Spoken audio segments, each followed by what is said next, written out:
अर्जुन ने पेड़ काटने के लिए जैसे ही अपनी कुल्हाड़ी उठाई तो उसने देखा कि उस पेड़ पर एक बंदरिया अपने नवजात बच्चे के साथ बैठी हुई फल खा रही थी।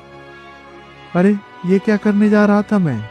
लगता है इस पेड़ पर ढेर सारे फल लगे हैं जिन्हें वह बंदरिया अपने नवजात बच्चे को खिला रही है।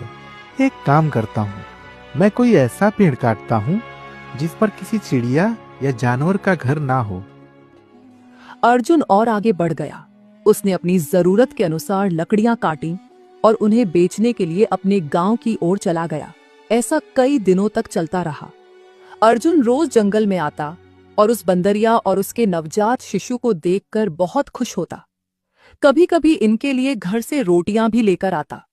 फिर एक दिन उसने देखा कि हरिया उसी पेड़ को काट रहा था जिस पर नवजात बंदर और बंदरिया बैठे हुए थे। अरे हरिया, तुम क्या कर रहे हो? ऊपर तो देखो, इस पेड़ के ऊपर बंदरिया और उसका बच्चा है। इस पेड़ को मत काटो। तू क्यों बोल रहा है? अब क्या तू मुझे आदेश देगा? नहीं हरिया, कम से कम उस बंदरिया और उसके बच्चे के लिए तो मत काटो। ठीक है, ज्यादा ज्ञान मत दे, नहीं तो ये कुल्हाड़ी तेरे ऊपर ही चला दूंगा। अर्जुन यह सब सुनकर सहम गया। वह अब कुछ नहीं कर सकता था। फिर वह आगे की ओर बढ़ गया और वहां पर लकड़ियां काटने लगा। जब वह वापस आकर देखा तो हरिया ने उस पेड़ को काट कर गिरा दिया था जिसके ऊपर बंदरिया और उसका नवजात बच्चा थे। वह नजदीक गया तो उसने देखा कि उस नवजात बच्चे की मां बंदरिया मर चुकी थी। फिर उसने देखा कि बंदरिया अपने बच्चे को बचाते बचाते मर चुकी थी। यह सब देखकर अर्जुन को बंदरिया और उसके बच्चे के लिए बहुत बुरा लग रहा था। अरे हरिया, ये तूने क्या कर दिया?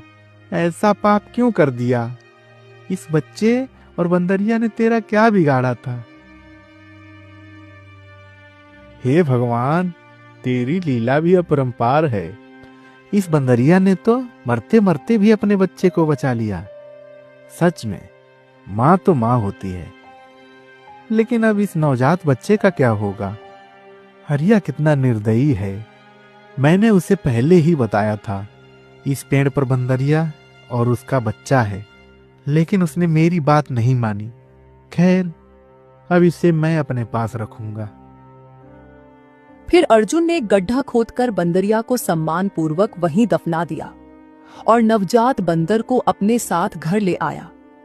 उस दिन से अर्जुन ने उस छोटे बंदर की पूरी जिम्मेदारी ले ली और उसकी देखभाल में कोई कसर नहीं छोड़ी।